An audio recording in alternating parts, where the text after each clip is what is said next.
கர்த்தருடைய வார்த்தையை கேட்பதற்கு முன்பு இருக்கிற இடத்தில் கண்களை மூடி தலைகளை தாழ்த்தி கொஞ்சம் எல்லாரும் கண்களை மூடி ஜெபம் பண்ணுங்க.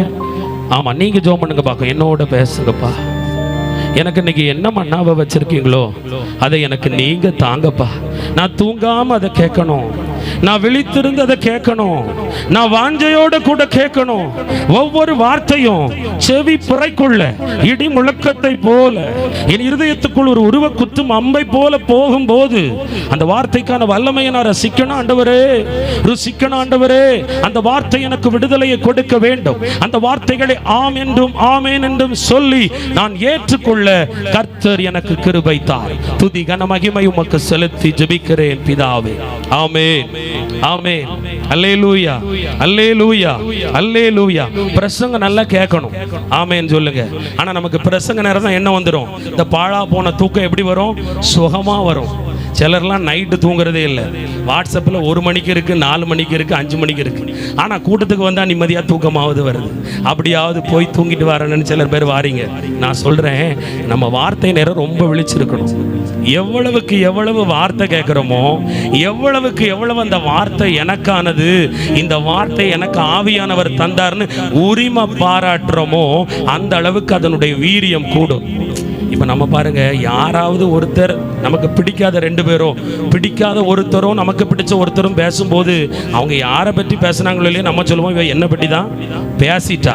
அதை மட்டும் பிடிச்சு வச்சுக்கிடுவோம், அதை வச்சு சண்டை போடுவோம், எல்லாம் செய்வோம். ஆனால் நான் சொல்கிறேன், இதில் என்ன பெருசாகும்னா வைராக்கியம் பெருசாகும். ஆனால் நான் சொல்கிறேன், அதெல்லாம் மனுஷ வார்த்தை. ஆனால் கர்த்தருடைய வார்த்தையை உறுதியாக பிடித்து, இந்த வார்த்தை எனக்கு, இந்த வாக்கு எனக்கு, அதை நீங்கள் நம்பினா அந்த வார்த்தைக்கு பின்னாடி இருக்கிற ஆசீர்வாதத்தை எல்லாம் ஆண்டவர் உங்களுக்கு கொடுப்பார். ஆமென் சொல்லுங்க. நீங்க கேட்குறீங்களா இல்லையா? பாருங்க, அமெரிக்க தேசத்திலிருந்து ஒரு சகோதரி, அவங்களுக்கு அப்பா இல்லை, அம்மா இல்லை, 42 வயது கிட்ட இருக்கும். ஒரு திக்கற்ற மகள், ஒரு நல்ல நிறுவனத்தில் வேலை பார்த்து கொண்டிருந்தார்கள். திடீரென்று அவருடைய வேலை அவர்களை விட்டு போய்விட்டது. வேற வழி இல்லை, அவங்களுக்கு நிறைய பண தேவை உண்டு, குடும்பத்துக்கான காரியங்கள் உண்டு, இந்தியாவுக்கு வர முடியாது. அவங்க எதிர்பார்க்கல, திடீர்னு இந்த கம்பெனி இப்படி பண்ணுன்னு சொல்லி. அப்ப என்ன செய்யறதுன்னே தெரியல. அவங்க எப்பவுமே கார்ல பயணப்படும் போது இந்த யூடியூப் வாயிலாக போகிற செய்தியை அவங்க ஆபீஸ் டு வீட்டுக்கு போற வழியில அதை தியானிச்சுட்டே போவாங்களாம், கேட்டுட்டே போவாங்களாம். அப்ப அன்னைக்கு அவங்களுக்கு வேலை வேண்டான்னு சொல்லி 3 மாச காலம் அதற்கு கொடுத்தாச்சு. அதை கொடுக்கும் போது பாருங்க, அவங்க என்ன செஞ்சாங்களா தெரியுமா, அப்படியே உட்கார்ந்து என்ன செய்யும் போது ஒரு செய்தி கேட்டாங்களாம். அந்த செய்தியில ஆவியானவர் ஊழியக்காரனாகி என் மூலம் சொன்னாராம், நீ உனக்காக ஜெபம் பண்ணு, நீ உனக்காக நீ ஜெபி. அன்னாள் தனக்காக ஜெபித்தாள், அன்னாளுக்காக யாரும் ஜெபிக்க போகல, நீ ஜெபம் பண்ண வேண்டும் என்று சொன்னதும் அவங்க யோசிச்சாங்களாம், இனி நமக்காக நாம தான் ஜெபம் பண்ணணும்னு. நல்ல கவனிங்க, பிரசங்கத்திலிருந்து வந்த ஒரு துருப்பு சீட்டை, அந்த பிரசங்கத்திலிருந்து வந்த ஒரு குறிப்பை அவங்க எடுத்து என்ன செஞ்சாங்களாம், அதை கையாட ஆரம்பிச்சாங்களாம். நல்ல அதை வச்சு ஜெபிக்க ஆரம்பிச்சாங்களாம். ஆண்டவர் பாருங்க, எந்த அமெரிக்காவை விட்டு அந்த நிறுவனம் வெளியே துரத்தினாலும் அதே நிறுவனத்தில் வேற டிபார்ட்மெண்ட்ல அது நல்ல சம்பளத்தோடு கூடிய வேலைக்கான வாசலை திறந்து இந்த மாசம் 1ஆம் தேதியிலேருந்து அவங்க வேலைக்கு போயிட்டு இருக்கிறாங்க. ஆமென் சொல்லுங்க. எனக்கு அன்பான தேவ பிள்ளையே, அந்த பிரசங்கம் தான் அவங்களுக்கு வழிகாட்டுச்சு. என்னை தொடர்பு கொண்டாங்க. அவங்களுக்கு நைட்டு 12 மணிக்கு மேலே என்னை தொடர்பு கொண்டா, சிலரும் தூங்கிடுவேன், ஃபோன் எடுக்கலை.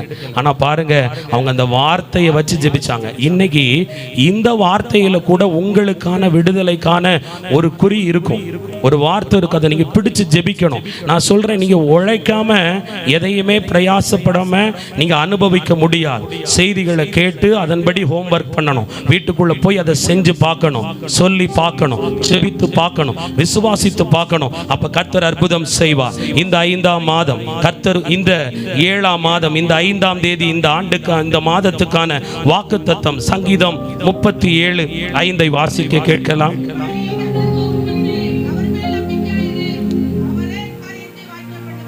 அவரே காரியத்தை வாய்க்க பண்ணுவார். சொல்லுங்க, உன் வழியை அவர் மேல் நம்பிக்கையாயிரு, அவரே காரியத்தை வாய்க்க பண்ணுவார். உங்க வாழ்க்கையில, உங்க வீட்டுக்குள்ள ஒரு காரியம் உங்களுக்கு நடக்க வேண்டியிருக்கு. கண்டிப்பா நடக்க வேண்டியிருக்கு. ஒரு காரியம் உங்களை ட்ரபிள் பண்ணிக்கிட்டே இருக்கு, ஒரு காரியம் உங்களோட ரொம்ப போராடிக்கிட்டே இருக்கு. அது பணம் சம்பந்தப்பட்ட காரியமா இருக்கலாம், மனசு சம்பந்தப்பட்ட காரியமா இருக்கலாம், வியாதி சம்பந்தப்பட்ட காரியமா இருக்கலாம், உங்க தேவையா இருக்கலாம், உங்க வழக்கா இருக்கலாம், உங்க பிரச்சனையா இருக்கலாம், அல்லது உங்களுக்கு கிடைக்க வேண்டிய நியாயமா இருக்கலாம், நீதியா இருக்கலாம். நீங்க ரொம்ப பயப்பட்டுக்கிட்டே இருக்கீங்க பாருங்க, அந்த காரியமா இருக்கலாம்.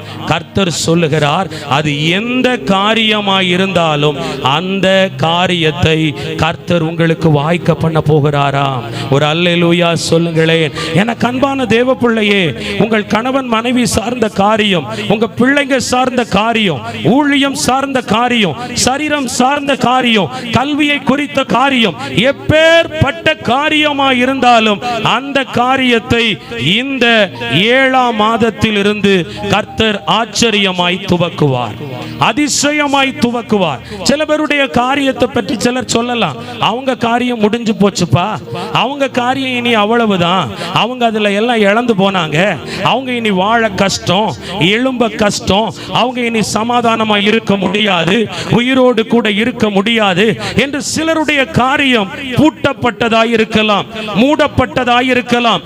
ஆனால் அப்படிப்பட்டவர்களுடைய காரியத்தையும் கர்த்தர் உயிர்ப்பிக்க செய்வார். அப்படிப்பட்ட காரியத்துக்குள் சிக்கிக் கொண்ட உங்களை, குடும்பத்தை, கணவனை கர்த்தர் விடுதலை செய்வார். ஏனென்றால் கர்த்தர் காரியத்தை வாய்க்க பண்ணுகிற கர்த்தர். வேதம் சொல்லுகிறது, குதிரை யுத்த நாளுக்காக ஆயத்தமாக்கப்படும், ஜெயமோ கர்த்தரால் வருமா. நீங்க ஒருவேளை சில காரியத்துக்காக ரொம்ப ஆயத்தப்பட்டீங்க, ரொம்ப பிரயாசப்பட்டீங்க, ரொம்ப முயற்சித்து பார்த்தீங்க. ஆனா தேவன் இன்றைக்கு சொல்லுகிறார், அந்த காரியத்தில் ஜெயத்தை நான் கொடுப்பேன், நானே கொடுப்பேன். நான் இஸ்ரவேலின் கர்த்தர், நான் உன் நடுவில் இருக்கிறேன். நீ தீங்கை காணக்கூடாதபடி அந்த காரியத்தை அனுகூலமாக்கி தருவேன் என்று வாக்கு கொடுக்கிறார். என் அன்பு தேவ பிள்ளையே, கர்த்தர் எப்படிப்பட்டவரா? காரியங்களை வாய்க்க பண்ணுகிறவரா. முதலாவது அந்த காரியம் வாய்க்கணும்னா என்ன செய்யணும்? முதலாவது நம்முடைய என்ன செய்யணும்? வழியை கர்த்தருக்கு ஒப்புவிக்க வேண்டும். நம்ம நிறைய என்ன செய்வோம்னா, எல்லா காரியத்தையும் நம்மளே செஞ்சு முடிச்சிருவோம். கடைசியில் பிரச்சனை வரும்பொழுது அல்லது அதில் ஒரு போராட்டம் வரும்பொழுது, தடை வரும்போது தான் ஆண்டவர்கிட்ட சரண்டராக வருவோம். ஆனால் இங்கே ஆண்டவர் சொல்றாரு, எந்த காரியமாக இருந்தாலும் அந்த காரியத்தின் வழியை கர்த்தருக்கு ஒப்புவித்து விடு.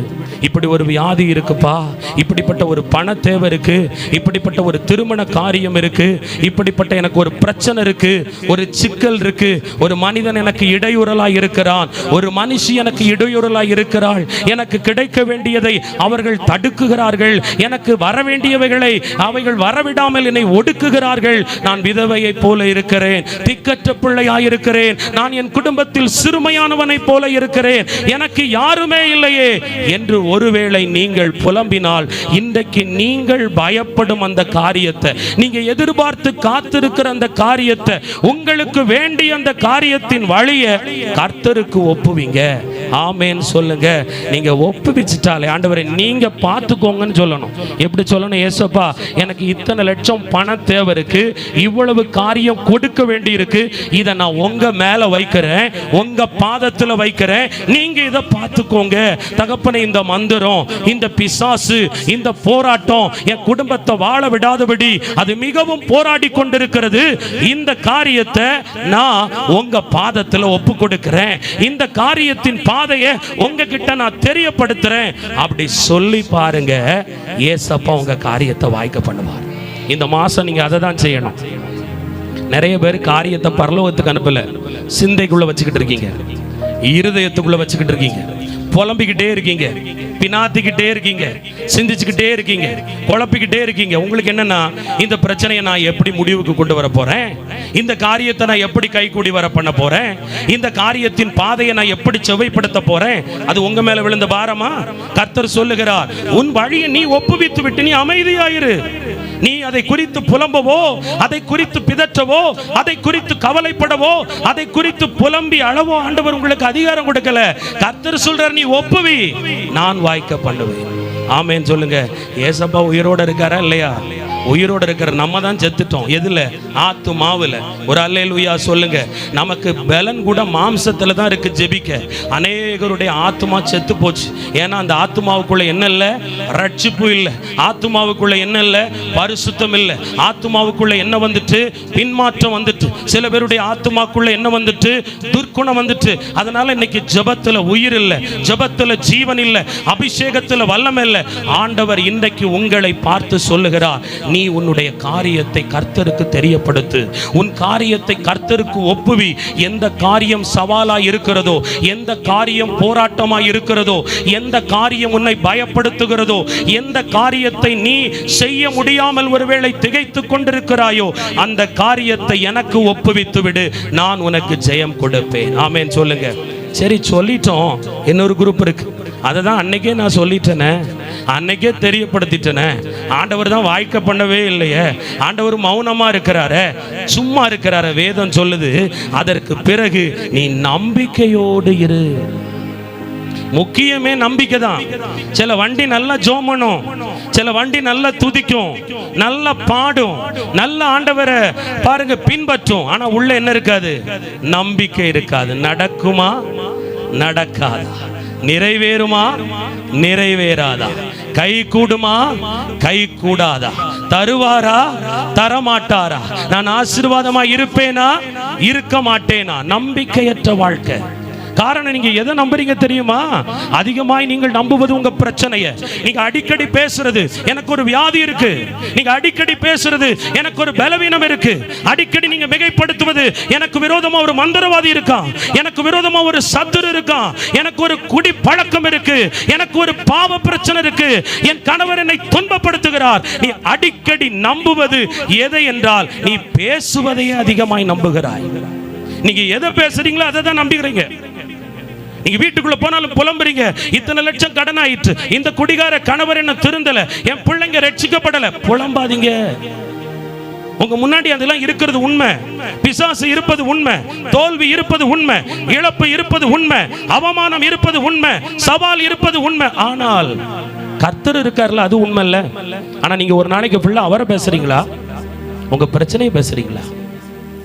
கர்த்தர் சொல்றாரு, நீ எதை மேன்மை பாராட்டுகிறாய்? நீ அவரை நம்பு. அதைத்தான் யோபு செய்தான். யோபுவுக்கு முன்பு 10 பிள்ளைகளும் மரித்து கிடந்தார்கள். அங்கு கல்லறை தோட்டம் இருந்திருக்கும். அவனுடைய ஆடு மாடு தொழுவங்கள் எல்லாம் அங்கு மிகவும் அது வெறுமையாய் இருந்திருக்கும். குடியிருப்பெல்லாம் இடிஞ்சு போய் கிடந்துச்சு. ஆனா அதான் அவன் பேசல. என் மீட்பர் உயிரோடு இருக்கிறார், என் மீட்பர் உயிரோடு இருக்கிறார். தாயே, சகோதரியே, குடும்பத்தின் பிள்ளைகளை, நீங்கள் உங்களுடைய காரியங்களை நீங்கள் நம்புங்கள். இயேசு இதை பார்த்து கொண்டே இருக்கிறார், இயேசு இதை கவனித்துக் கொண்டே இருக்கிறார், இயேசு கேட்டுக்கொண்டே இருக்கிறார். நிச்சயமா முடிவு உண்டு. உங்க நம்பிக்கை வீண் போகாது. மௌனமா இருக்காதீங்க, ரொம்ப சிந்திக்காதீங்க. டிப்ரெஷன் வந்துடும், மன அழுத்தம் வந்துடும், ஸ்ட்ரெஸ் ஆயிடுச்சுன்னா சுகர் வரும், பிபி வரும், கொலஸ்ட்ரால் வரும். பிறகு பிசாசு மேல பழைய போட்டுறாதீங்க. இந்த பிசாசு எனக்கு எல்லாத்தையும் தந்துட்டான். ஆமென் சொல்லுங்க. எல்லாத்தையும் விலை கொடுத்து வாங்குறது நீங்க தான். நீங்க புலம்பி புலம்பி புலம்பி அழுது அழுது கவலைப்பட்டு தூங்காம கொல்லாம சாப்பிடாம பித்து பிடித்தவளை போல வீட்டுக்குள் இருப்பதுதான் உங்களுடைய பலவீனத்துக்கு கூட காரணம். ஆண்டவர் சொல்றார், நம்புங்க, இயேசுவை நம்புங்க. எப்படி நம்பணும்னா, பிரச்சனை எவ்வளவுக்கு எவ்வளவு எருக்களிக்குதோ, எவ்வளவுக்கு எவ்வளவு அது ஆக்ரோஷமாய் எழும்பி வருகிறதோ, அவ்வளவுக்கு அவ்வளவு நீங்க சொல்லணும், என் இயேசு எழுந்தருளி இருக்கிறார், அவர் ராஜரிகம் பண்ணுவார், அவர் உயர்ந்திருக்கிறார், அவர் எனக்காக யாவையும் செய்து முடிக்க கூடியவர், அவர் எனது வலது பக்கத்தில் இருக்கிறார். நல்லா சொல்லுவீங்க பாருங்க. நல்லா தூங்கிக்கிட்டு இருக்கீங்க, நீங்க தானே சொல்லுவீங்க, நல்லா சொல்லுவீங்க வீட்டுல போய். கர்த்தர் சொல்றாரு, சுறுசுறுப்போட இருங்க. ஆமென் சொல்லுங்க. சோதனைக்கு உட்படாதபடி விழித்திருங்க, ஜெபம் பண்ணுங்க. ஆத்துமாவை சாக விட்டுறாதீங்க, மாம்சத்தை நொந்து போக விட்டுறாதீங்க. கர்த்தருக்குள்ள சந்தோஷமா இருங்க. கர்த்தர் எனக்காக யாவையும் செய்து முடித்திருக்கிறார். கர்த்தர் எனக்கு இந்த 7வது மாதம் ஒரு வாக்கை கொடுத்திருக்கிறார். என்ன வாக்கு? அவர் என் காரியத்தை வாய்க்க பண்ணுவேன் என்று சொல்லி இருக்கிறார். இந்த மருத்துவம் சார்ந்த காரியத்தை, இந்த வியாதி சார்ந்த காரியத்தை, என்னுடைய அவமானம் சார்ந்த காரியத்தை நான் கர்த்தர் மேல வச்சுட்டேன், கர்த்தருக்கு ஒப்பு வச்சுட்டேன். நான் அவர் மேல நம்பிக்கை இருக்கேன், அவர் அதை வாய்க்க பண்ணுவார் என்று சொல்லும் ஒரு விசுவாச பிள்ளை அந்த மாசம் ஆண்டவர் தேடுறார். ஆமென் சொல்லுங்க. நீங்க சொன்னாதான் அங்க நடக்கும், நீங்க அறிக்கையிட்டா தான் அங்க நடக்கும். தாவீது எதையும் இங்க சொல்லி தான் அங்க வாங்கினார ஒளிஞ்சு இதை செஞ்சுதாங்கன்னு சொல்லல. ஒரு ஆமேன் சொல்லுங்க, ஒரு அல்லேலூயா சொல்லுங்க. நீங்க சந்தேகத்தோடைய ஜெபத்தை அனுப்புறீங்க. ஆண்டவரே உமக்கு சித்தமானா சித்தம் இல்லாட்டா, ஆண்டவரே உமக்கு இஷ்டம்னா இஷ்டம் இல்லைனா. சில காரியத்தை அப்படிதான் நம்புறோம், நமக்கே தெரியுது. நம்ம ஜெபத்தோட அர்த்தம் அவ்வளவு அழகா இருக்கு. ஆண்டவர்கிட்ட கேட்கணும், ஆண்டவரே எனக்கு குறித்ததை நிறைவேற்றித்தார், எனக்கு திட்டமிட்டதை நிறைவேற்றித்தார், எனக்கு தீர்மானித்ததை நிறைவேற்றித்தார். இங்க நிறைய தாய் உட்கார்ந்து இருக்கீங்க, ஆமாவா இல்லையா? நிறைய தாய் உட்கார்ந்து இருக்கீங்க, நீங்க ஜெயிச்சிடுவீங்க. கர்த்தர் எனக்கு புறப்படும் போது ஒரு வார்த்தை சொன்னார், இங்கு வருகிற தாய்மார் அத்தனை பேரும் ஜெயம் எடுப்பார்கள், அவர்கள் காரியங்கள் எல்லாம் ஜெயமாய் இருக்கும், அவர்கள் காரியம் அனுகூலமாய் இருக்கும், அவர்கள் காரியத்தை கர்த்தர் வாய்க்க பண்ணுவேன். நீங்களாம் சாதாரணமானவங்க நீங்க நினைக்கிறீங்க, ஆனா நான் உங்களை அப்படி நினைக்கவே மாட்டேன். ஆமேன்னு சொல்லுங்க. உங்க ஜெபம் எனக்கு தெரியும். ஒரு அல்லேலூயா சொல்லுங்க. ஆமா, உட்கார்ந்து அங்க ஜெபிக்காத மாதிரி உட்கார்ந்துருப்பீங்க, ஆனா கேட்க வேண்டியதெல்லாம் கேட்டு கரெக்டா என்ன செஞ்சிடறீங்க, வாங்கிடுறீங்க. ஒரு அல்லேலூயா சொல்லுங்களேன். எனக்கு பாருங்க, உங்களை மாதிரிலாம் ஒரு அம்மா அப்போ இல்லை. எனக்காக எங்கள் அம்மா இப்படிலாம் கூட்டம் கூட்டமாக சர்ச்சா உபவாசம் இருந்து அழுதெல்லாம் ஜெபிச்சதில்லை. ஆனால் நான் உபத்திரவத்தின் காலத்துக்குள்ளே இந்த ஆலயத்துக்குள்ளே போய் ஜெபிக்கும் போது ஒரு சில தாயை பார்ப்பேன், அழுது ஜோம் பண்ணுவாங்க, ஆல்டர்லாம் உளுந்து கிடந்து ஜோம் பண்ணுவாங்க, தலகுப்புற விழுந்து கிடந்து ஜோம் பண்ணுவாங்க. பாருங்க, இந்த முந்தானையெல்லாம் எடுத்து விரிச்சு ஆண்டவரே பிச்சை போட்டுருங்கப்பா அப்படி கேட்குற மாதிரிலாம் ஜோம் பண்ணுவாங்க. அப்போல்லாம் எனக்கு ரொம்ப பொறாமையாக வரும், எனக்கு யாரும் அப்படி ஜெபிக்கலையே. ஒரு அல்லேலூயா சொல்லுங்க. ஆனால் அப்படி யாரும் எனக்கு ஜெபிச்சாங்களான்னு தெரியல, ஆனால் என் தாய் என்னை ஆசீர்வதிச்சிருப்பாங்க. ஆனால் என்னையே ஆண்டவர் ஒரு எல்லைக்கு கொண்டு வருவாரே. ஆனால் நீ உன் மகனுக்காக, மகளுக்காக, கணவனுக்காக எவ்வளவு பிரயாசப்படுகிறாய், எவ்வளவு உபவாசம், எவ்வளவு நாள் தூங்கல, எவ்வளவு ஸ்தோத்திரம், எவ்வளவு ஜெபம், எவ்வளவு விசுவாச அறிக்கை. ஆண்டவர் உங்க மகனை விட்டுருவாரா, மகளை விட்டுருவாரா, பிள்ளைகளை விட்டுருவாரா? விடவே மாட்டார். அவர் ஏழைகளின் ஜெபம் கேட்கும் தேவன், அவர் சகாயம் பண்ணுகிற தேவன், அவர் நெருக்கத்துக்கு மத்தியில் இருந்து கூப்பிடுகிற பிள்ளைகளுக்கு மறு உத்தரவு கொடுப்பாராம். தாயே, உன் ஜெபத்தை கேட்டு உன் நிந்தையை மாற்றுவார், அவமானத்தை மாற்றுவார், பிள்ளைகளை சீர்படுத்துவார், பிள்ளைகளை ஒழுங்குபடுத்துவார். ஆனா கொஞ்சம் நம்பிருங்க. ஆமேன்னு சொல்லுங்க. நம்பிக்கை இல்லாம போயிடாதீங்க, நம்பிக்கையோடையே இருங்க. ஒரு அல்லேலூயா சொல்லுங்களேன். ஏன்னா யாக்கோபோட தாய் தான் மகனை பொய் சொல்லியாவது என்ன செஞ்சிடணும், ஆசீர்வாதத்தை வாங்கி இவன் மேல வச்சிடணும்னு அவ எடுத்த அந்த ஸ்டெப் பாருங்க. யாக்கோபு இரு பரிவாரங்களோடு வெறுமையாய் போனவன் ஆசீர்வதிக்கப்பட்டவனாய் திரும்பி வருவதற்கு உதவியாய் இருந்தது. காரணம், அந்த தாய் அன்னைக்கு அந்த இரவு ஒரு ஸ்டெப்பை எடுக்கலன்னா யாக்கோபு அந்த அடுத்த கட்டத்துக்குள்ள போயிருக்க மாட்டான். ஆமேன்னு சொல்லுங்க. இன்னைக்கு உங்க மகனை, முடங்கி கிடக்கிற உங்க மகனை, மடங்கடிச்ச மகனை, உங்க மகளை கர்த்தர் அடுத்த காலத்துக்குள்ள கொண்டு போக போகிறார், அடுத்த காலத்துக்கு கொண்டு போக போகிறார். ஒழுக்கத்துக்குள்ள, ரட்சிப்புக்குள்ள, பரிசுத்தத்துக்குள்ள, விடுதலைக்குள்ள, ஆசீர்வாதத்துக்குள்ள, சுகவாழ்வுக்குள்ள தாயே உன் ஜெபத்தை கேட்டு கர்த்தர் கொண்டு போவார், கர்த்தர் கொண்டு போவார். பயப்படாதிருங்கள், அவர் வல்லமை உள்ள தேவன், அவர் சர்வ வல்லமை உள்ள தேவன், அவர் யாக்கோபின் உயர்ந்த அடைக்கலம். இன்னைக்கு ஆண்டவர் உங்களுக்கு என்னெல்லாம் செய்ய போறாரு, நம்ம அதை தான் பார்க்க போறோம். முதலாவது ஆண்டவர் செய்ய போகும் காரியம் ஆதியாகமம் 24:33.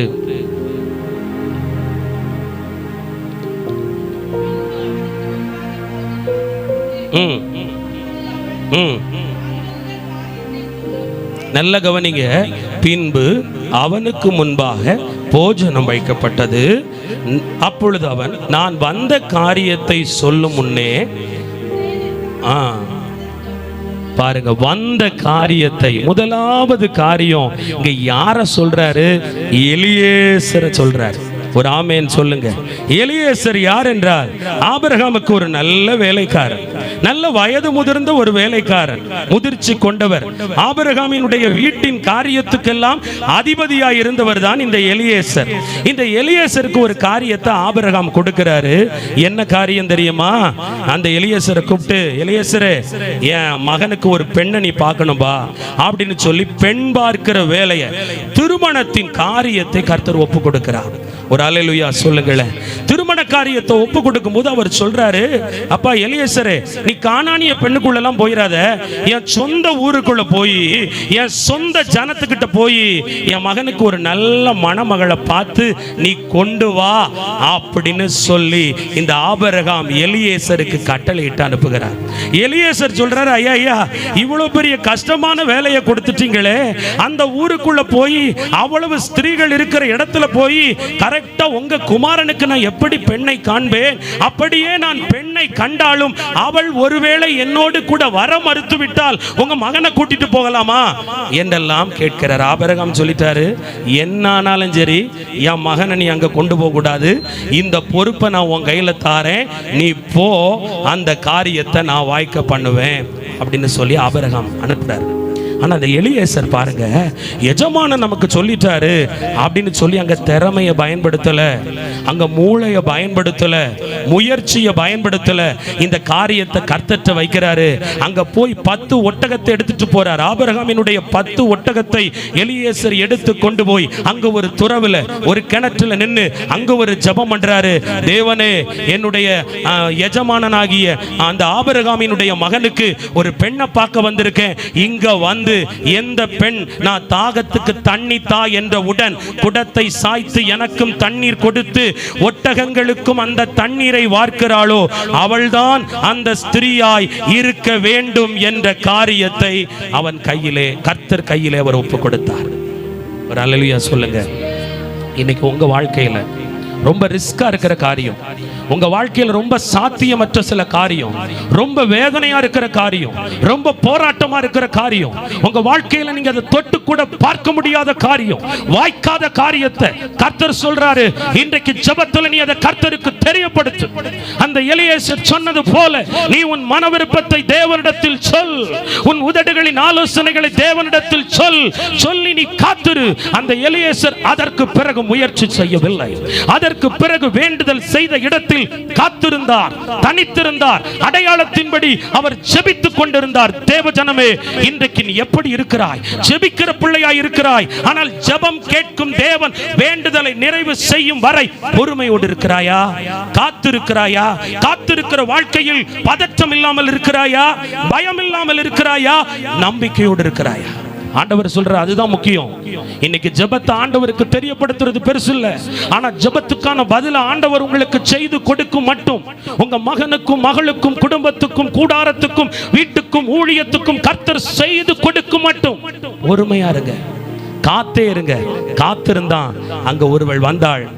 அவள் வந்து பாருங்க என்ன நினைச்சிருந்தா, தண்ணி கேட்டதும் அந்த தண்ணீரை அவனுக்கும் கொடுத்து 10 ஒட்டகத்துக்கும் கேட்காமலேயே வார்த்தாள். ஜெபம் கேட்கும் தேவன் காரியங்களை வாய்க்க பண்ணினார். இன்றைக்கு நான் சொல்றேன், உங்க எல்லைகளுக்குள்ள ஆண்டவர் அப்படிப்பட்டவர்களை கொண்டு வருவார், அப்படிப்பட்டவர்களை கொண்டு வந்து ஆசீர்வதிப்பார். எது உங்களுக்கு சவாலோ, எது உங்களுக்கு தேவையோ, திருமணமா இருக்கலாம், கற்பத்தின் கனியா இருக்கலாம், பிள்ளைகளை ஆட்டி படைக்கிற பிசாசின் குணமா இருக்கலாம், பாவமா இருக்கலாம், சாப ஆவியா இருக்கலாம், எதுவா இருந்தாலும் இந்த எலியேசரை போல உங்களை நம்பி சில பொறுப்பை ஆண்டவர் ஒப்பு கொடுத்திருக்காரு. அன்னைக்கு ஆபிரகாம் தான் மகனுடைய திருமணத்தை, எதிர்காலத்தை எலியேசர்கிட்ட ஒப்பு கொடுத்தது போல ஏசப்பா உங்களை நம்பி உங்க கணவனை, மகனை, மகளை, குடும்பத்தை, ஊழியத்தை, வருமானத்தை ஒப்பு கொடுத்திருக்காரு. ஆமென் சொல்லுங்க. நீங்க என்ன செய்றீங்க? என் தலையில வந்து இவர் மாச்சிக்கிட்டாரு, என் வயிற்றுல வந்து இது பிறந்து என்ன உயிரை வாங்குது, இப்படி சொல்லக்கூடாது. என்ன சொல்லணும்னா, சந்தோஷத்தோட ஆண்டவருக்கு தெரியப்படுத்தணும். காரியத்தை தெரியப்படுத்தி காத்துருங்க, கர்த்தர் உங்களுக்கு பெரிய காரியத்தை செய்வார். ஆமென் சொல்லுங்க. அப்போ அவ தன்னுடைய வீட்டுக்கு கொண்டு போகும்போது, அந்த பெண்ணினுடைய வீட்டில் விருந்து வைக்கும் போதுதான் இந்த காரியத்தை எலியேசர் சொல்லுகிறார். இந்த மாதம் கர்த்தர் நெடுங்காலமா நீங்க காத்திருக்கிற உத்தரவாதம் உள்ள சில காரியம், அற்பமான காரியம் இல்ல, உத்தரவாதமான காரியம், பெரிய பெரிய காரியம். இந்த காரியத்தை கர்த்தர் செய்தாதான் உண்டு, இந்த விடுதலையை ஏசப்பா கொடுத்தாதான் உண்டு. இல்லைன்னா நாங்க அவமானப்பட்டுருவோம், துக்கப்பட்டுருவோம், துயரப்பட்டுருவோம், கைவிடப்பட்டுருவோம், அவ்வளவுதான், நிந்தை எனக்கு வந்துரும் அப்படின்னு பயப்படும் எப்படிப்பட்ட காரியமா இருந்தாலும் எலியேசருக்கு காரியத்தை வாய்க்க பண்ணின கர்த்தர் உங்க மகனுக்காக அதை வாய்க்க பண்ணுவார். உங்க மகளுக்காக வாய்க்க பண்ணுவார். அது வேலையா இருக்கலாம், சுகமா இருக்கலாம், படிப்பா இருக்கலாம், திருமணமா இருக்கலாம், வருமானமா இருக்கலாம், பதவி உயர்வா இருக்கலாம், சேமமா இருக்கலாம், சமாதானமா இருக்கலாம், விடுதலையா இருக்கலாம். தாயே, உங்களுடைய ஜெபத்தை கேட்டு அந்த காரியத்தை கர்த்தர் கைகூடி வர பண்ணுவார். நீங்கள் கலங்காதிருங்கள், தேவனிடத்தில் விசுவாசம் உள்ளவர்களாயிருங்கள், ஜெபத்தில் உறுதியாய் தரித்திருங்கள், இரட்டிப்பான நன்மையை கர்த்தர் கொடுப்பார். ஒரு ஆமென் சொல்லுங்க. இதுல நல்லா புரிஞ்சுக்கோங்க, ஏசப்பா ஒரு பாரத்தை உங்க கையில கொடுத்துட்டா அதை செய்து முடிக்கும் வரை உங்களோட தான் இருப்பார். ஆபிரகாம் எலியேசருக்கு கொடுத்தான், எலியேசர் தேவனுக்கு அதை தெரியப்படுத்தினாரு. ஆனா எலியேசர் அதை செய்து முடிக்கும் வரை தேவன் அவரோடு இருந்தார். இன்னைக்கு ஆண்டவர் உங்களோட பேசுறாரு. நீ தனித்து இல்லை, நீ புலம்பாத, நீ அழாத மகளே, நீ அழாத, நீ கலங்காத. உன் வீட்டுக்குள்ள நித்திரையை இழந்து, சமாதானத்தை இழந்து, புலம்பி குழம்பி அழைகிற மகளே, கர்த்தர் உங்களை நம்பி கொடுத்த காரியம் இப்ப அது உங்களை ரொம்ப பாரப்படுத்துது இல்ல, அதை உங்களை நம்பி தந்துட்டார். உங்களை நம்பிதான் அங்க தோல்வி, உங்களை நம்பிதான் அங்க உடைவு. எதற்கு? ஒரு எலியேசராய் உன்னை வைத்திருக்கிறார். உங்க வீட்டுக்குள்ள உங்களை ஒரு எலியேசராய் வைத்திருக்கிறார். இந்த காரியத்தை சிறப்பாய் நீங்கள் ஜெபத்தில் செய்து முடிப்பீர்கள் என்று நம்பிதான் உங்கள் கரத்தில் உங்கள் குமாரர்களை கொடுத்திருக்கிறார், குமாரத்திகளை கொடுத்திருக்கிறார். அந்த குமாரத்திகளை நீங்கள் நல்வழிப்படுத்தி கர்த்தருடைய பாதையில் நிறுத்தும் வரை கர்த்தர் உங்களை விட்டு விலகாதிருப்பார். கர்த்தர் செய்து தீர் மட்டும் உங்களை கைவிடாதிருப்பார். இன்றைக்கு சொல்லுகிறார், ஆபிரகாம் மகனுக்கு ஒரு சுக வாழ்வு வந்தது போல இதோ காயத்துக்கு மத்தியில், பிசாசுக்கு மத்தியில், பாவத்துக்கு மத்தியில், போராட்டத்துக்கு மத்தியில், வியாதிக்கு மத்தியில், வெறுமைக்கு மத்தியில் இதோ வாடிக்கொண்டிருக்கிற உங்க மகளை கர்த்தர் சுக வாழ்வு அடையும்படி அந்த காரியத்தை கர்த்தர் கைகூடி வர பண்ணுவார். ஹல்லேலூயா, ஹல்லேலூயா. பயப்படாதீர்கள். நம்பர் 2, ஆண்டவர் என்ன செய்வார், என்ன செய்ய போகிறார் உங்களுக்காக. முதலாவது காரியம் குடும்பம் சார்ந்த காரியம், மகன் சார்ந்த காரியத்தை கர்த்தர் கைகூடி வர பண்ணுவேன் என்று வாக்கு கொடுத்தார். இரண்டாவது எடுத்தவங்க வாசிக்க கேட்கலாம். ஏசாயா 38:14 சீக்கிரம் வாசிங்க. ஏசாயா 38:14. ஏசாயா 38. நமுட்டை போலும் தகைவிலான் குருவியை போலும் கூவினேன். நல்லா பாருங்க, நமுட்டை போலும் தகைவிலான் குருவியை போலும் கூவினேன், புறாவை போல. நல்லா எல்லாரும் வசனத்தை கொஞ்சம் எடுங்க. ஏசாயா 38:14. ஏசாயா 38:14. இப்ப வாசிச்ச சகோதரி வாசிங்க. நமுட்டை போலவும் தகைவிலான் குருவியை போலவும் கூவினேன், புறாவை போல புலம்பினேன். என் கண்கள் உயர பார்க்கதினால் பூத்து போயின, கர்த்தாவே ஒடுங்கி போகிறேன், என் காரியத்தை போட்டுக் கொள்ளும் என்றான். ஆமென் சொல்லுங்க. இங்க ஒருத்தர் காரியத்தை மேல போட்டுட்டார். யார் மேல? கர்த்தர் மேல போட்டுட்டார். ஆமென் சொல்லுங்களேன். நீங்க போடவா செஞ்சீங்க, இன்னும் உங்களுக்குள்ளே வச்சிருக்கீங்க, உங்க மேலேயே வச்சிருக்கீங்க. மகனை குறிச்ச கவலை, கணவரை குறிச்ச கவலை இங்க இருக்கா, அங்க இருக்கா? அங்க இருந்தா நீங்க எப்படி இருக்கணும்? ஹாப்பியா இருக்கணும். அப்படி இருக்கீங்களா? துக்கமா இருக்கீங்க, துக்க வீட்டுக்குள்ள இருக்கிறது போல இருக்கீங்க. எல்லாத்தையும் நீங்க தான் இனி செய்து முடிக்கிறது போல காத்திருக்கிறீங்க. ஆனா பாருங்க, இங்க ஏசாயா, இந்த எசேக்கியா ராஜா வியாதிப்பட்டு விட்டார். இவருடைய வியாதி மரணத்துக்கு ஏதுவான வியாதி. இந்த மரண வியாதியினால் அவர் என்ன செய்யறாரா? தகைவிலான் குருவியை போல கூவிக்கிட்டே இருக்கேன்ப்பா, புறாவை போல புலம்பிக்கிட்டே இருக்கேன். என் கண்களை உயர பார்த்து இன்னைக்கு விடுதலை வந்துடாதா, நாளைக்கு விடுதலை வந்துடாதான்னு எப்படி ஆச்சா? பூத்து போச்சு. இப்ப நான் ஒடுங்கி போயிட்டேன். என் வியாதி என்ன ஒடுக்கிட்டு, என் கவலை என்ன ஒடுக்கிட்டு, என் கடன் பாரம் என்ன ஒடுக்குது, என் மந்தரை என்ன ஒடுக்குது, மனுஷங்க வல்லமை என்ன ஒடுக்குது, தனிமை என்ன ஒடுக்குது. எதிர்காலத்தில் ஒரு ஸ்திரத்தன்மையற்ற ஒரு அசையக்கூடிய வாழ்க்கைக்குள்ள நான் ஒடுங்கி போனேன் என்று கவலைப்படுகிற பிள்ளையே, நீ உன் காரியத்தை கர்த்தர் மேல போட்டு. ஆமென் சொல்லுங்க. அவர் கர்த்தருக்கு தெரியப்படுத்தினார். யாரு? எலியேசர். இவர் கர்த்தர் மேலேயே போட்டுட்டார். ஆமென் சொல்லுங்க. ஆண்டவர் இந்த மாசம் சொல்லி கொடுக்கிறாரு, தலை மேல காரியத்தை வைக்காத, இருதயத்துக்குள்ள பாரத்தை வைக்காத, நீ அதை மேல ஆண்டவர் மேல போட்டு. மகன் காரியமா இருக்கலாம், மகா காரியமா இருக்கலாம், கணவனா இருக்கலாம், எதுவா இருந்தாலும் கர்த்தர் பாதத்துல வச்சுட்டேன் பிரதர். நீங்க அப்படி என்கிட்ட சொல்லணும். ஒரு அல்லேலூயா சொல்லுங்க. அப்படி சொல்லுவீங்களா? நீங்க சொன்னா உங்களுக்கு ஜெயம் வரும். இவனுடைய வியாதி இன்னைக்கு மரணத்தை கொண்டு வந்துருமா, நாளைக்கு மரணத்தை கொண்டு வந்துருமா?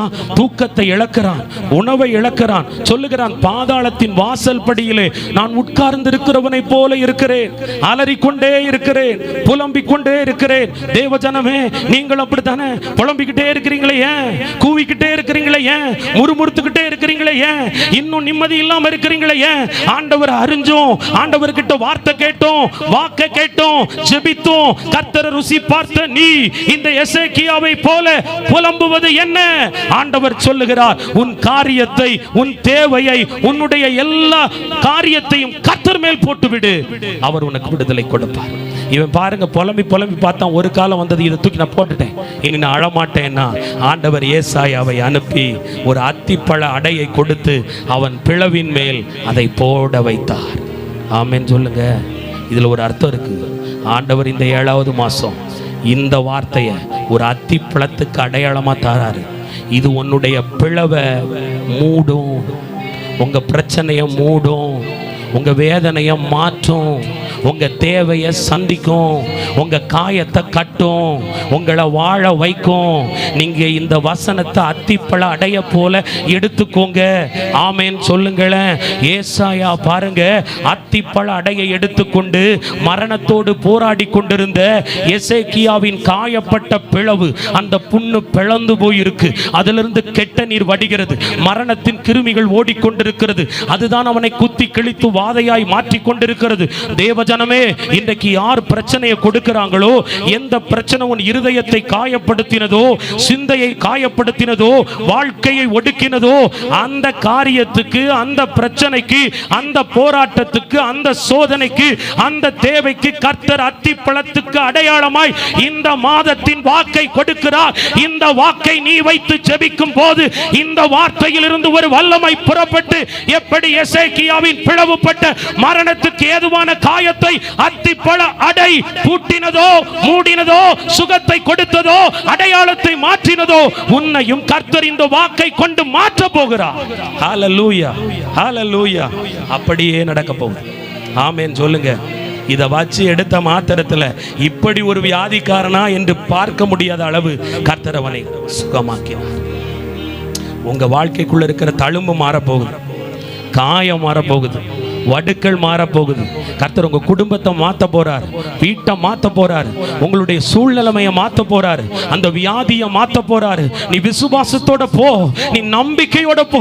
என் காரியத்தை கர்த்தர் மேல போட்டுட்டேன், என் பிள்ளையினுடைய காரியத்தை கர்த்தர் மேல போட்டுட்டேன், அவர் பார்த்து கொள்வார், அவர் மேல நான் நம்பிக்கையா இருக்கேன், அவர் வாக்க நம்பி இருக்கிறேன், அவர் பார்த்து கொள்வார் என்று விசுவாசி. எசேக்கியாவுக்கு நடந்த அதே அற்புதத்தை கர்த்தர் உங்களுக்கு செய்வார். பயப்படாதீங்க. நீங்க எழும்பணும், தீவிரமா எழும்பணும், ஜெபத்துல எழும்பணும், நம்பிக்கையோட எழும்புங்க. இப்படி குழஞ்சு போய் இருக்காதீங்க, இப்படி நீங்க ஆடி போய் இருக்காதீங்க, அசைஞ்சு போய் இருக்காதீங்க, துக்க முகத்தோட இருக்காதீங்க. மகிழ்ச்சியா இருங்க, சந்தோஷமா இருங்க, ஆரவாரத்தோட இருங்க.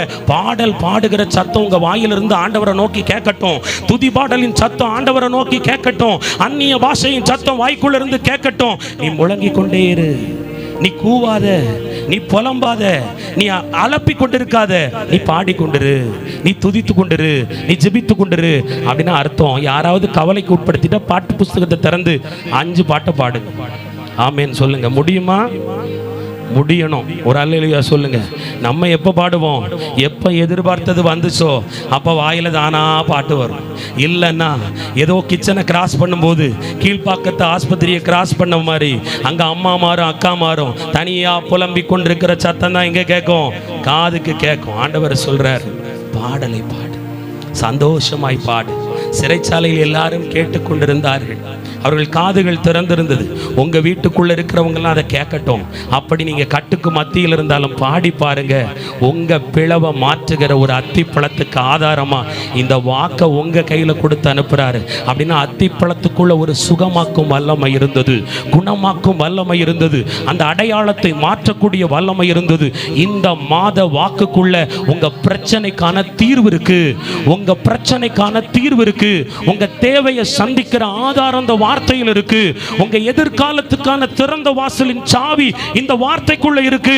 உங்களை கொடுமைப்படுத்திக்கிட்டு இருக்கிற உங்க வியாதி உங்களை விட்டு பரிபூர்ணமா சுகமாகும்படி ஒரு அருமருந்த இந்த வார்த்தை வச்சிருக்கு.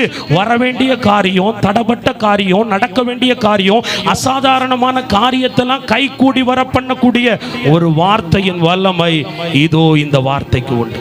நீங்க அதை நம்புறீங்களா? இந்த வாக்குகளை வாங்கிட்டு போய் மறந்துடக்கூடாது. ஒவ்வொரு நாளும் ஆண்டவரே உன் வழியை கர்த்தருக்கு ஒப்புவின்னு சொன்னீங்களே, என் மேல நம்பிக்கையாயிருன்னு சொன்னீங்களே, அந்த வார்த்தையை சொல்லுங்க, சொல்லி ஜெபம் பண்ணுங்க, ஆமென் சொல்லுங்க. அதை விட்டுறது பிரச்சனை முத்துனது எனக்கு ஃபோன் போடுறது. ஒரு அல்லேலூயா சொல்லுங்க. முதல்ல பரலோகத்துக்கு ட்ரங்கால் அடிங்க, ஆமென் சொல்லுங்க. ஆண்டவரே இந்த வார்த்தையின்படி இந்த மாதம் முடியும் வரை ஒவ்வொரு நாளும் காலையில் எழும்பும் போது சமயம் வாய்க்கும் போதெல்லாம் இந்த வார்த்தையை மனப்பாடம் வைத்து கொண்டு ஆண்டவர் இந்த வார்த்தையை ஒரு அத்திப்பழ அடை போல உங்க நெஞ்சுக்குள்ள வச்சுக்கோங்க, ஆமென் சொல்லுங்க. சிந்தைக்குள்ள வச்சுக்கோங்க, இருதயத்துக்குள்ள வச்சுக்கோங்க, உங்க வயிற்றுக்குள்ள வச்சுக்கோங்க, உங்க ஆன்மாவுக்குள்ள வச்சுக்கோங்க. உங்க மூச்சு காத்த போல அடிக்கடி இந்த வாக்க சொல்லுங்க. கர்த்தர் அதன்படி அந்த வார்த்தைக்கு உயிர் கொடுப்பார், வல்லமை கொடுப்பார். அந்த வார்த்தை உங்களுக்கான யாவையும் செய்து முடித்திருக்கும். நீ பார்ப்பாய், அழகா இது மாறி இருக்கும். ஆமென் சொல்லுங்க. நம்பிக்கை ரொம்ப முக்கியம். இந்த விவசாயி இருக்காங்க பார்த்தீங்களா, அவங்க விதையை கொண்டு நிலத்துல போடும்போது அது முளைக்குமா முளைக்காதான்னு அவங்களுக்கு தெரியாது. அது முளைக்கணும்னா பருவநிலைலாம் கரெக்டாக இருக்கணும். அதிகமாக மழை பெஞ்சாலும் முளைக்காது, முளைச்சி போயிடும். வெயில் அடித்தாலும் போயிடும். கேட்குதா இல்லையா? ஆனால் இந்த விவசாயி அதை போட்டுட்டு எத்தனை மாதம் காத்திருக்கணும்? ஒவ்வொருட பயிரோட தன்மைக்கு 3 மாதம் 6 மாதம் காத்திருக்கணும். ஆனால் அவர் எப்படி தான் காத்திருப்பாரு? நான் போட்டிருக்கேன்பா, இந்த மாதம் அறுவடை எடுத்துருவேன் அப்படி சொல்லி தான் சீட்டு கட்டுவார், பணம் எல்லாம் வாங்குவார். அவர் நம்புறாரு. ஆனால் நம்ம ஆட்களாக இருந்தால் என்னதுனால, நல்ல வேளை நம்மளாம் விவசாயி கிடையாது. நம்ம என்ன செய்வோம் தெரியுமா? டெய்லி காலையில் போய் விதை போட்ட இடத்த நோண்டி பார்ப்போம். நோண்டி பார்த்து முளை விட்டுருக்கா இல்லையா, தழுத்திருக்கா இல்லையா. நீங்க அப்படிப்பட்ட கேஸ் தானே. அடிக்கடி என்னதான் ஜெபிச்சு அனுப்பினாலும் இது எனக்கா, இது யாருக்கு, என்னதான் ரெக்கார்ட் எடுத்துட்டு தீர்க்க தரிசனத்தை கொண்டு போனாலும் அப்பப்ப நோண்டி பார்க்கறது. என்ன சொல்லியிருக்காரு?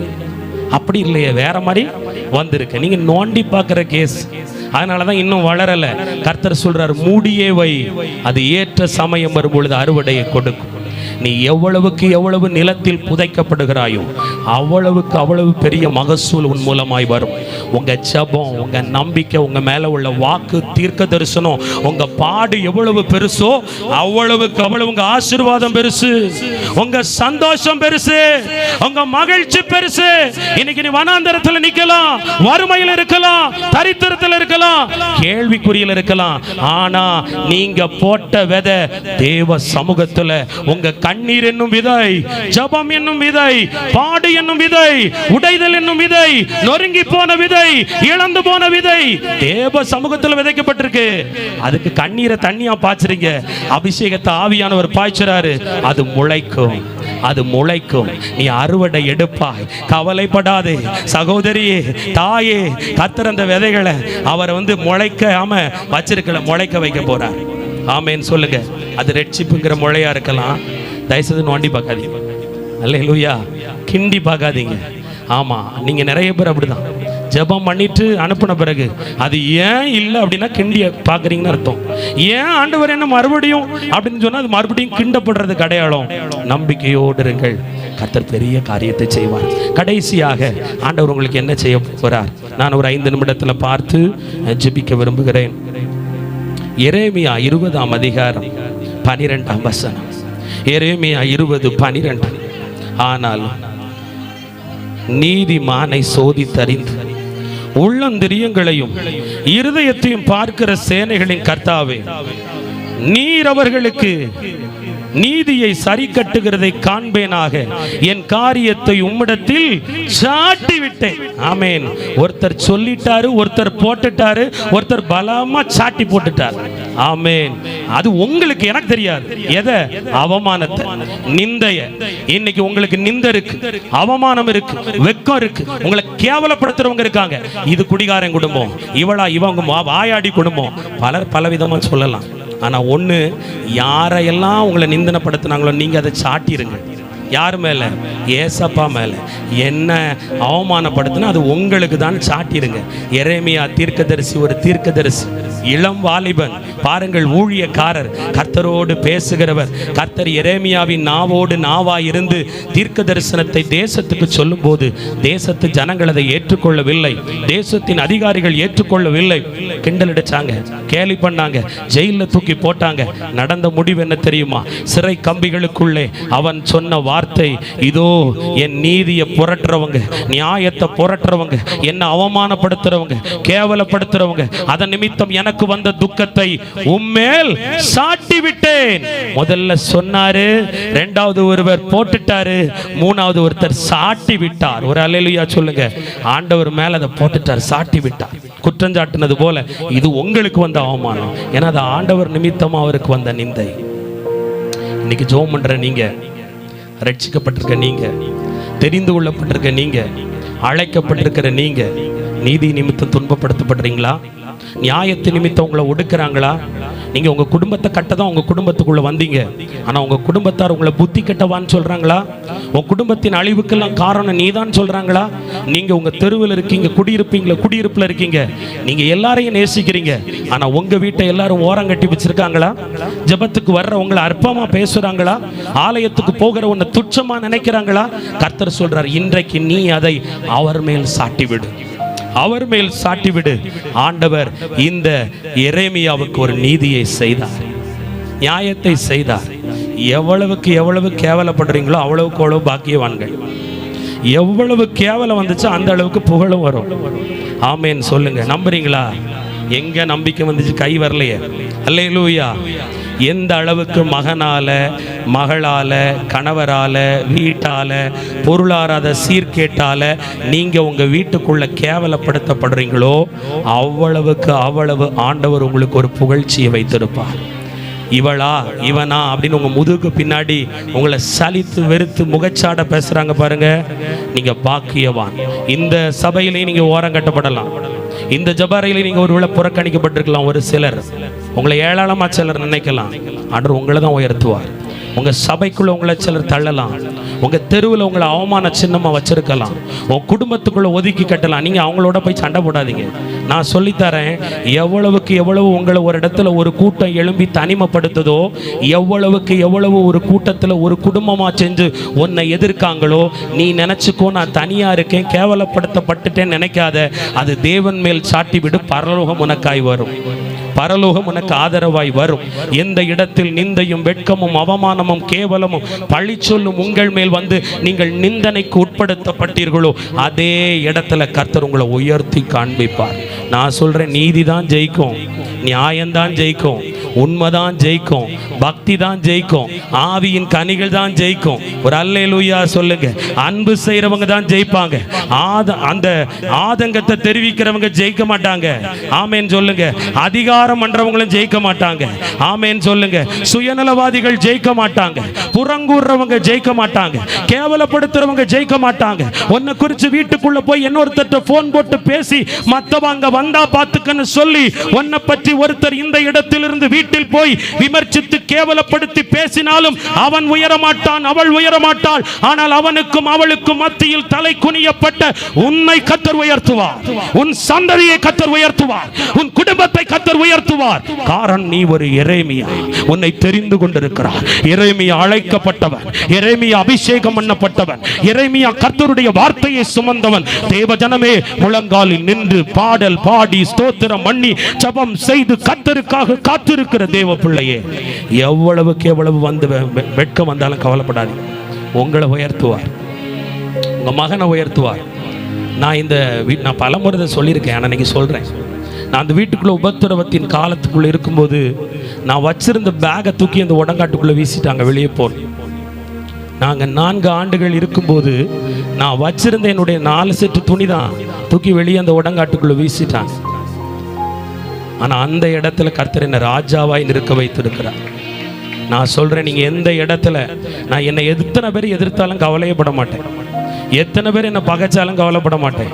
என்ன கர்த்தர் என்னோடு இருக்கிறார்.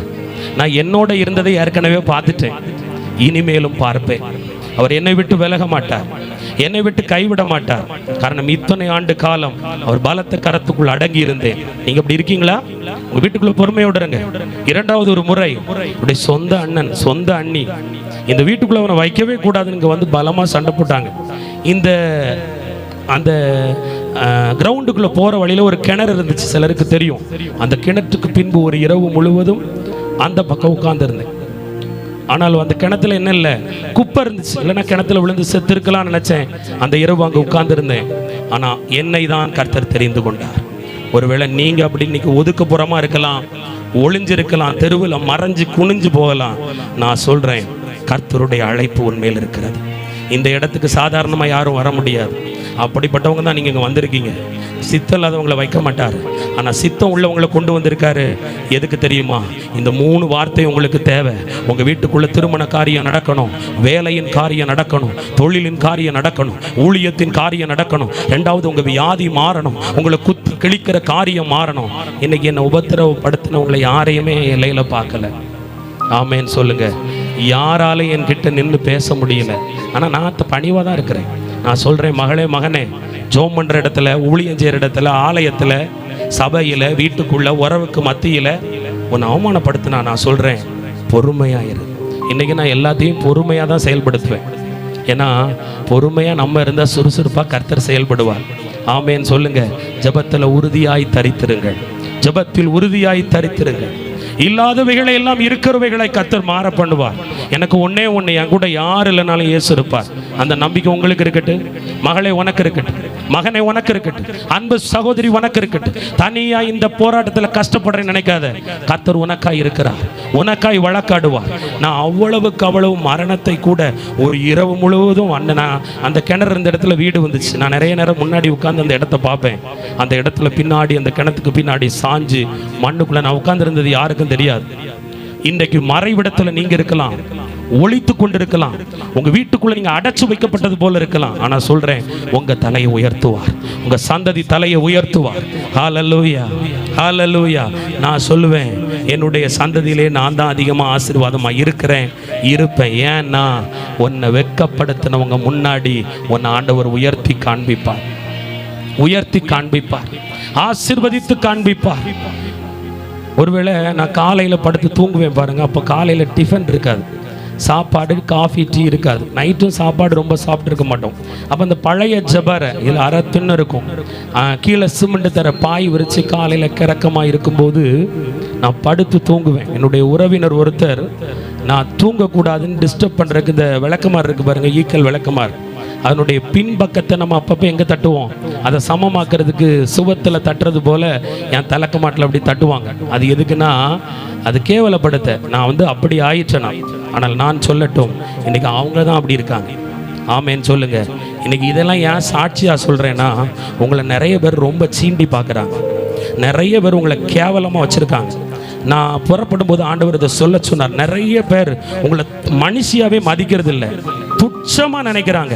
உன்னை துரத்தணும், விரட்டணும், அழிக்கணும், நீ வாழ்கிறத பார்க்கக்கூடாது, பிள்ளை வாழ்கிறத பார்க்கக்கூடாது, ஊழியம் செய்கிறத பார்க்கக்கூடாது, எழும்பக்கூடாதுன்னு எவ்வளவோ குடும்பத்தில் தெருவில் டார்ச்சர் பண்ணுறாங்க. ஆனால் பொறுமையாக இருங்க, கர்த்தர் சாட்டையை தூக்குற காலம் வந்துச்சு. ஆமேன்னு சொல்லுங்க, ஒரு அல்லேலூயா சொல்லுங்க. ஆனால் இன்னைக்கு என் ஆண்டவர் ரொம்ப சந்தோஷமாக வச்சுருக்காரு. நான் சந்தோஷமாக இருந்தேன்னா என்னுடைய ஆடுகளையும் கர்த்தர் சந்தோஷமாக வைப்பார், ஆத்துமாக்களையும் கர்த்தர் சந்தோஷமாக வைப்பார். உங்களுக்கே தெரியாத ஒரு பாதை உங்களுக்கு ஆயத்தமாயிற்று, வழி ஆயத்தமாயிற்று. நீங்க எதுக்கெல்லாமோ கூப்பிட்டீங்க ஆண்டவரை, என்ன யோசனை இல்லாம யோசிச்சீங்க. ஆனா கடைசியில கர்த்தர் தன் யோசனையை உங்கள் வாழ்வில் நிலை நிறுத்தி வைத்து விட்டார். உங்கள் வழிகளை அல்ல, அவர் வழிகளை உங்களுக்கு கொடுத்து விட்டார். காரணம், நல்ல மேய்ப்பன், நல்ல மேய்ப்பன். ஆடுகளின் சத்தத்தை கேட்கிற தேவன் ஆடுகளை புல்லுள்ள இடத்தில் மேய்க்கிறவர், அமர்ந்த தண்ணீர்கள் அண்டையில் கொண்டு போய் சேர்க்கிறவர். சகோதரியே, தாயே, கவலைப்படாத. உங்களை புல்லுள்ள இடத்துல தான் வைப்பார், அமர்ந்த தண்ணீர் அண்டையில தான் வைப்பார். நீ வாழ்வ, நீ வீழ்ந்து போகாத, நீ படுத்து புலம்பாத. வீட்டுக்குள்ள எழும்பி ஜெபிக்க ஆரம்பி, எழும்பி துதிக்க ஆரம்பி. அத்தனை எதிர்ப்புக்கு மத்தியில, அத்தனை அவமானத்துக்கு மத்தியில ஒரே ஒரு ஆளா, எனக்கு ஆதரவு கொடுக்க அன்பு காட்ட யாரும் இல்லை, ஆனா ஒரே ஒரு ஆளா துதிக்க போனேன், ஜெபிக்க போனேன், பாட போனேன், ஆண்டவரை ஒரு நாளும் முறுமுறுக்கல. கேள்வி கேட்டிருந்தாலும் அது கம்மியா இருக்கும். ஆனா நல்லவர் நல்லவர் நல்லவர் என்று சொன்னது அநேக நாளா இருக்கும். ஆனால் நல்லவர் என்று சொன்ன இந்த வாய்க்கு அவர் நல்லவராகவே இருக்கிறார். நீங்கள் அவரை நல்லவர்னு சொல்லுங்க, நல்லவரா இருப்பீங்க, நல்லவர் நல்லா இருப்பீங்க. நீங்க அவர் கிருபை என்னும் போதுன்னு சொல்லுங்க, நீங்க சொல்றதுதான் நடக்கும். ஆமென் சொல்லுங்க. உங்க மேல எவனோ சொல்றது நடக்காது, எவளோ உங்களுக்கு சொல்றது நடக்காது, கர்த்தர் சொல்றதுதான் நடக்கும். ஆமென் சொல்லுங்க. உங்க வாழ்க்கையை குறித்து கர்த்தர் உங்களுக்கு காண்பிப்பார். கர்த்தர் அதற்கான ஊழியர்களை வைத்திருப்பார், சொல்லுவார், வெளிப்படுத்துவார். நீ பயப்படாத, அவருடைய கரத்துல நீ அலங்காரமான கிரீடமாய் இருக்கிறார். நான் எப்பவும் சொல்லுவேன், ஜெப வீட்டுக்கு வந்தாலும் சரி, எதுக்கு வந்தாலும் பொறுமையா இருங்க. ஆமென்.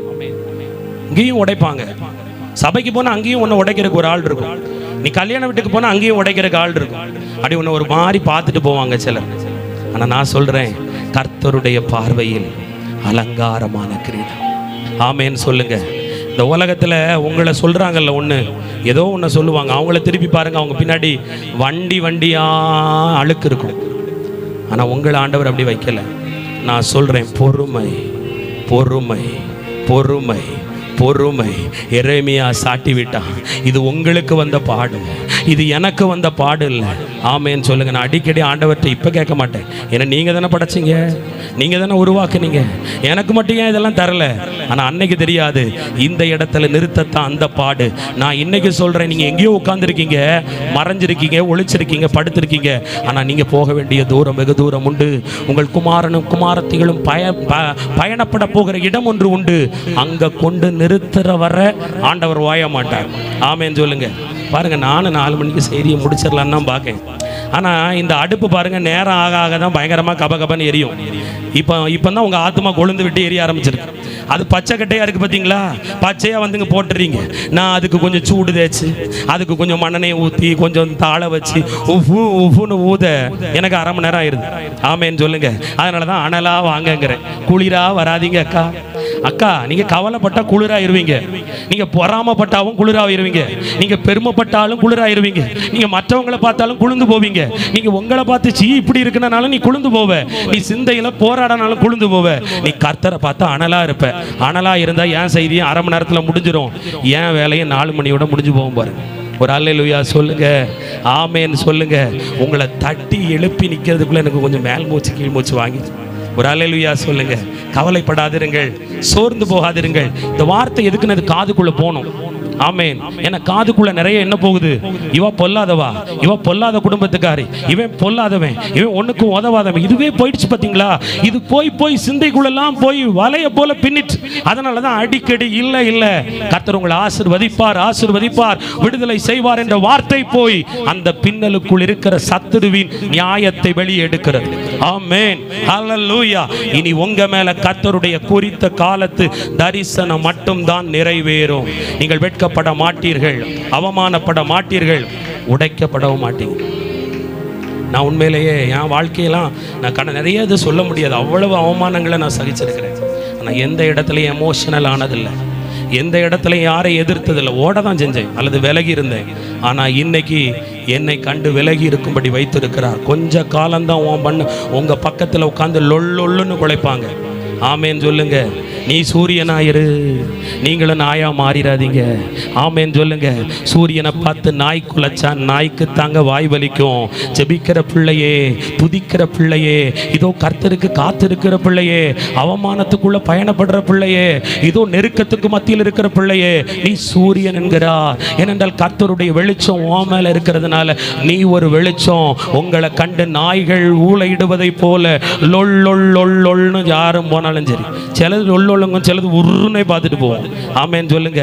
ஆமாம், அந்த நாய் கடிக்கவும் செய்யாது, கொலைக்கணும்னு பார்க்கும். நீங்கள் அப்போ நினச்சிக்கிட்டணும், ஓஹோ நீ மேம்படியானாச்சு, உன்னை தாண்டி நான் போகிறேன். காரணம், நீங்கள் நீதியின் சூரியன். அவரை நோக்கி பார்க்கிறவர்கள் வெட்கப்பட மாட்டீர்கள். யாருக்கும் பயப்படாதீங்க, மனுஷனுக்கு பயப்படாதீங்க, பயங்காற்றவனுக்கு பயப்படாதீங்க, உன்னை எதிர்க்கிறவனுக்கு பயப்படாத, உன்னை அழிக்கணும்னு நினைக்கிறவனுக்கு பயப்படாத. இதோ உன் ஆத்துமாவையும் சரீரத்தையும் நரகத்தில் அழிக்க வல்லமை உள்ளவராய் இருக்கிற கர்த்தருக்கு மட்டும் பயப்படு. மனுஷனுக்கு பயப்படும் பயம் கண்ணியை வருவிக்கும். எதிராளிகளுக்கு முன்பு, தந்திரக்காரருக்கு முன்பு பொறுமையாயிரு. கர்த்தர் இறங்குவார், வழக்காடுவார், அவர் அடிப்பார். அவர் அடி யாராலையும் வாங்க முடியாது. ஆமென் சொல்லுங்க. கர்த்தர் அவ்வளவு பெரியவர், கர்த்தர் அவ்வளவு வைராக்கியம் உள்ளவர். கர்த்தர் பெரிய காரியத்தை செய்வார். எழும்பி நிற்கலாமா? உங்கள் வெட்கத்தை மாற்றி, நிந்தையை மாற்றி, அவமானத்தை மாற்றி, போராட்டத்தை மாற்றி கர்த்தர் உங்களை அபிவிருதமாய் ஆசீர்வதிப்பார். எல்லாம் இருக்கிற இடத்துல எழும்பி, இருக்கிற இடத்துல எழும்பி ஜெபம் பண்ண ஆரம்பிக்கலாம். ஆண்டவரே, என்னோடு கூட நீங்க இருங்கப்பா, உங்களை தான் நான் நம்பி இருக்கிறேன். ஆண்டவரே, மகளே, கர்த்தர் சொல்றாரு, உன்னை அழைச்சதுக்கு ஒரு நோக்கம் உண்டு, உன் மேல எனக்கு ஒரு முகாந்திரம் உண்டு. நான் மறந்தேன் என்று எண்ணுகிறாயோ? இல்லை இல்லை, இஸ்ரவேலே, நீ என்னால் மறக்கப்படுவது இல்லை. 3 காரியம் சொன்னாரு. உங்க வீட்டுக்குள்ள நடக்க வேண்டிய காரியம், உங்களை பாடாப்படுத்துற வேதனை, எசேக்கியாவை பாடாப்படுத்தி சாவுலாம் எனக்கு வந்துட்டுன்னு சொன்னான். ஆனா அவனுக்கு ஆண்டவர் ஒரு விமோசனத்தை வைத்திருந்தார். இன்னும் உங்களை ஆசீர்வதிக்க விரும்புகிறார், ஆசீர்வதிக்க விரும்புகிறார். நீங்க பொல்லாத காரியங்களை, ஆமா கர்த்தர் சொல்றார், உன்னை விட்டு விலக்க போறேன், உன்னை விட்டு விலக்க போறேன். சிலரை பரிசுத்தப்படுத்த போறார், சிலரை பரிசுத்தப்படுத்த போறார். யாரோ ஒருவர்கிட்ட பேசிக்கிட்டே இருக்காரு, நீ பரிசுத்தம் அட, நீ என்ன பரிசுத்தம் அட, நீ என்ன பரிசுத்தம்னு சொல்லு, அப்படி சொல்லிக்கிட்டே இருக்காரு. நீங்க அதை செஞ்சுக்கிட்டே இருக்கிறீங்க, உங்களோட தான் பேசுறாரு. ஒருத்தர் நீங்க இங்க இருக்கிறீங்க, பரிசுத்தர் பரிசுத்தர், பரிசுத்தத்துக்கு பலன் ஒண்ணு இருக்கு, அதை நீங்க உணர்ந்தீங்க. இப்ப சொல்றீங்க பரிசுத்தர் பரிசுத்தர் பரிசுத்தர் என்று சொல்லுகிறார். இதோ நீ பரிசுத்தர் என்று உன்னை பரிசுத்தப்படுத்த படுத்த உன்னுடைய பலவீனமான பகுதியை கர்த்தர் பலப்படுத்த விரும்புகிறார், பலப்படுத்த விரும்புகிறார், பலத்தினால் இடைக்கட்ட விரும்புகிறார். பெற்றுக்கொள்ள அந்த வல்லமையை, பெற்றுக்கொள்ள அந்த வல்லமையை. ஹல்லேலூயா. கர்த்தருடைய மகிமை இறங்கி வருவதால், கர்த்தருடைய அக்கினி இறங்கி வருவதால், கர்த்தருடைய ஆசீர்வாதம் இறங்கி வருவதால், சேனைகளின் கர்த்தர் நம்மோடு இருக்கிறார். யாக்கோபின் தேவன் நமக்கு உயர்ந்த அடைக்கலமாய் இருக்கிறார். சகோதரியே, உன் வேண்டுதலின் சத்தத்தை கேட்டார். தூக்கி எறியப்படுறியா? உன்னை புறக்கணிக்கிறாங்களா? உன்னை நிந்திக்கிறாங்களா? இந்த பாடுகளை நீ கடந்து வந்தாயா? இது சாதாரண பாடு இல்ல, கண்ணீரின் பாடு. இப்போ உங்க கண்ணுல கண்ணீர் கூட வர மாட்டேங்குது. அவன் சொன்னா, என் கண்ணு பூத்து போச்சு. எசேக்கியா அவங்கள பார்த்து பார்த்து பூத்து போச்சு. எவ்வளவு அழுக, இப்போ அழக்கூட கண்ணீர் இல்லை. ஆனா கர்த்தர் சொல்றாரு, இதோ இதோ உன் முகத்திலிருந்து வடிகிற கண்ணீரை துடைக்கும்படி என் கரத்தின் நிழலை உனக்கு காண்பித்துக் கொண்டிருக்கிறேன். ஹல்லேலூயா. நான் உன்னை நேசிக்கிறேன் ஆண்டவர் சொல்றாரு, நான் உன்னை நேசிக்கிறேன் சொல்றாரு. நீ மறுபடியும் எழும்பு, மறுபடியும் எழும்பு. சீயோனே, உன் வல்லமையை தரிச்சுக்கோ, உன் வல்லமையை தரிச்சுக்கோ. இளைய குமாரன் எழும்பி வரும் பொழுது அவனை புறக்கணித்தாரா? இல்லை, ஒரு துதியின் ஆடையை கொடுத்தார், ரட்சிப்பின் ஆடையை கொடுத்தார். கர்த்தர் சொல்றாரு, இப்போ உன் வாயில புலம்பல் தான் வருது, உன் வாயில அடிக்கடி முறுமுறுப்பு வருது. உன் வாயில துதி தான் வரணும், உன் வாயில அந்நிய பாஷை தான் வரணும், உன் வாயில கர்த்தருடைய வார்த்தை தான் வரணும், உன் வாயில கர்த்தரை மகிமைப்படுத்தும்படியான வார்த்தை தான் வரணும். உன் வீழ்ச்சிக்கு காரணம் உன் வாயின்னு சொல்றார். உன் வாயை சீர்படுத்து, ஒழுங்குபடுத்து. ஹல்லேலூயா. மகிமை இறங்கி வரட்டும் அப்பா, மகிமை இறங்கி வரட்டும் அப்பா.